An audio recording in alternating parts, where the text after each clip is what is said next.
எங்க உங்க அப்பா மோல ஏய் என்னடி இது குழம்பா வச்சுக்கிறேன் நீ இதுக்கு அந்த வானல போட்டு அம்மா வேகம் உடைக்கும். ஐயோ அப்படியே உங்க அம்மா விட்டு சீக்கணும் உடையுது அரிக்கட்டவள குழம்பு வைக்க தெரியல உனக்கு ஏன் அந்த குழம்புக்கு நான் நல்லா தானே இருக்குது. மனுஷன் சாப்பிடுவான் அத்தை அதுக்கு நீ ஒரு நாளைக்கு வச்சு பாரு தெரியும். நான் ஒரு நாள் வச்சு பாக்குறேன் ஏடி நான் வச்சு பாக்குறதுக்கு உனே எதுக்கு கல்யாணம் பண்ணி வந்தேன் வீட்டுல அது இல்ல இது இல்லைன்னு சொல்றேன் இல்ல திருச்சி ஃபுல்லா கோவரமா அடிக்க வச்சுக்கிறேன் என் வீட்டு காசு தாண்டி வீணா போகுது. ஆனா வரமா என்னடா இது? ஏன் சண்டை போடுங்க? ஆமா அட குழம்பு வைக்க சொன்ன மாமா வச்சுக்கிறா குழம்பு ஏன் என்னைக்கே ஒரு நாளைக்கு நல்லா இல்ல போதும் நான் அதுக்கு போய் சண்டை போடுறாருண்ணா. ஏன்டா என்னைக்காவது ஒரு நாள் அப்படி ஆகுது? அட நீ வேற மாமா சாப்பிட முடியல.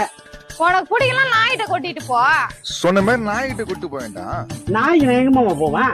நாய் இல்ல எவ்வளவு நாய் கிடக்குது. அட நீ வேற மாமா ஏற்கனவே 5 நாய் செத்துச்சு 6வது நாய் எங்க பாரு காலை கிளப்பி கிடக்குது.